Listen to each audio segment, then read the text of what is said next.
everyone. Today I am going to teach you how to make eggs in microwave in less than a minute. So, if you have a microwave and refrigerator in your dorm or your room and no gas, then this is the best way to cook egg.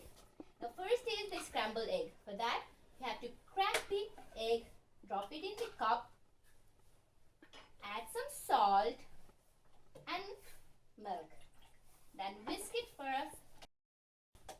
Then keep it inside the microwave for 60 seconds. As you can see, the egg is being cooked. Now I am going to show you by keeping it in the... See, this is the scrambled egg. Done. Thank you.